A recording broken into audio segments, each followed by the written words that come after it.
Hello, I'm Libby Haythorne, and I want to welcome you to my world of books and writing, of poetry and plays and libretti, and maybe talk about a few of the things I'm doing very lately and show you some of the work that's gone before. But we'll need to come over to my bookshelf, and here I'm very lucky enough to be able to interact with the most wonderful minds in the world anytime I like. I spend a lot of time here, and this part of the bookcase is particularly important because this is where the poetry lives, and I've been collecting poetry since I was an adolescent, and I have even some of the ones that I collected and was lucky enough to be even given this beautiful book by my grandmother, and this is the Song of Hiawatha, and I can still remember the threnodic beat of the words. Homeward hurries Hiawatha, empty-handed, heavy-hearted, and her beautiful old voice reading it to me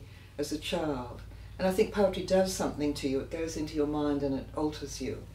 And some of my favourites, like the Persian poet Rumi, who really, the love poems there, if you ever want a love poem for an adolescent person, read some Rumi. It's quite beautiful and wonderful.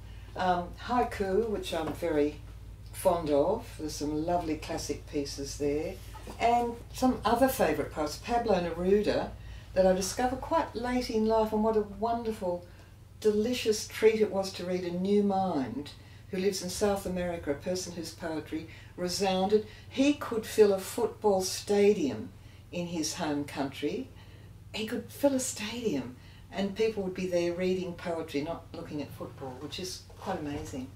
Other poets I love, Ezra Pound for his beautiful translations from Chinese, and Dylan Thomas. I did love him when I was about 16. That rage against the dying of the light. Do not go gentle into that good night. That beautiful poem. So they are my friends and I visit them frequently. Down this end of the bookcase though are my work. This is my work. So we start from picture books to novels to translations up here. And I'm just going to talk about a few of the most recent ones. This is recent. 40 years ago, I wrote The Tramp to Bondi Beach, and beautiful Julie Vivas was her first illustration that she did. And it's come out 40 years later in a new version, which is exciting. And very recently, last year, I worked with my daughter on a very funny tale. Her daughter, my daughter's daughter, Georgina, left a lot of Lego on the floor, and late at night I trod on it, and next morning I said, Georgina, you must pick up the Lego. And she was 3 or 4 at the time, drew herself up to her full height and just said to me, no, never. And instead of saying, you naughty girl, I burst out laughing. It sounded so funny. And talking to my daughter, she said, this would make a great idea for a book. And so we collaborated on this rather wonderful and funny book about a child who says no never once too often. And the year before that, I wrote a book about Miles Franklin. I'm very lucky, I'd have a Miles Franklin Award, but I got it from Talbingo Primary School when I visited there with my husband long ago, and it was where Miles Franklin was born. And every year there's a great big award, the Miles Franklin Award, as you would know, and I thought it'd be interesting for kids to know about when she was governessing some children. And so I went to Talbingo, back again, I went to the Brindabellas, where she lived and worked, and I was very lucky in that a small child, a kind of little impish person came to me who was very much like this little girl, who was very much like Miles Franklin as a child, feisty, a bit angry, a bit naughty.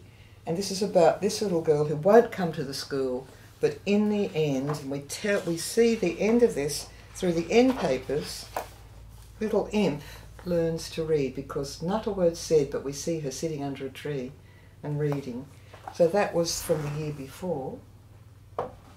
And finally, I'll turn to with Anzac Day coming up soon, my last novel was Eventual Poppy Day. Now this is written about a member of my family who went away to the war, had to get a letter signed by his father. He was 18, maybe he was even 17, and off he went saying, I'll be back in 6 months, but it was going to be a grand adventure. His name was Morris, and he went off to the Great War thinking it was going to be all adventure. And of course, like so many thousands and thousands of soldiers from all over the world, wasn't quite like that. He went to Gallipoli, so he's an Anzac. He actually was injured there and then came to a Greek hospital where he got better, and guess what? They sent him back to the front, to the Western Front. So he was in France with the German armies coming behind him, and he there died at the Battle of the Messines Ridges. And I was able to go to the Australian War Memorial and find all his records. So that's his story, but also interspersed with a boy from the 2000s who's a bit mixed up, and he finds Morris's diaries, and that sort of alters his life. And I thought I'd had enough of World War One and all the letters I'd read of soldiers, and however, it wouldn't leave me alone. In the State Library of New South Wales, I saw a photograph of a returned soldier opening a great big bag, and out of the bag was stepping something he'd brought from France. He was a little boy. Not a dog, but a boy. So I wrote the story of another uncle who has served in France, but I made this one up, that he met a dog and he met the boy. I didn't make up the fact that he actually brought this boy home.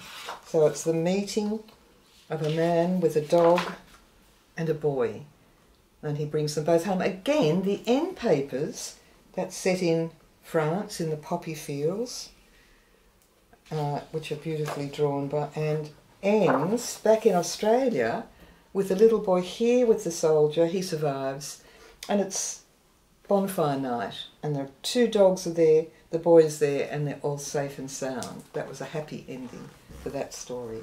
So that gives you a little bit of an idea. Finally, I just said finally before, but I'll just show you very quickly, if I may, the pieces I'm working on now, and this is how it's looking at the moment, which is We Children in the Narrow Road to the Deep North. I was lucky enough to get an Australia Council grant that took me to Japan with the artist Sadami Konchi, and we walked on the same track that the poet Matsuo Basho, who's a bit like Shakespeare in Japan, the great haiku poet, walked, and we went to the places, the bays and the temples, some of the grasslands, some of the forests and the fields where he sat and wrote his very famous poetry. And we wrote too, and Sadami drew. So that is coming out in 2021, We Children in the Narrow Road. And the last one's about the State Library. And maybe I'll pick this one up, all in bits and pieces. And I was commissioned to write something for children that actually showed the treasures of the State Library, and I couldn't think of a way to do it to make it truly interesting, even though the treasures are quite fantastic. And then I thought, kids like Est. So the big Est, the small Est, the weird Est. And I even asked my granddaughters, what's an Est you like? And one of them said the pooiest. And I even managed to get that in the story with the conservators working with all the glues. So we go on a walk through the library with a cat taking these children, and they discover wonderful things, but some ghosts step out of a picture there and follow them, and it's quite scary for a minute. But the cat then tells them that, oops, he's the best cat, the Est cat. He's taking them around, and he's actually Trim, who was Matthew Flinder's cat, who went round Australia, mapping Australia with Bungaree, the Aboriginal boy, and the cat Trim. And then at the end of this book, the State Library's put all the little collections here with some notes about them. So that also is coming out this year. So that's a little bit of a tour of my work and my life, and thank you very much. I hope you've enjoyed it.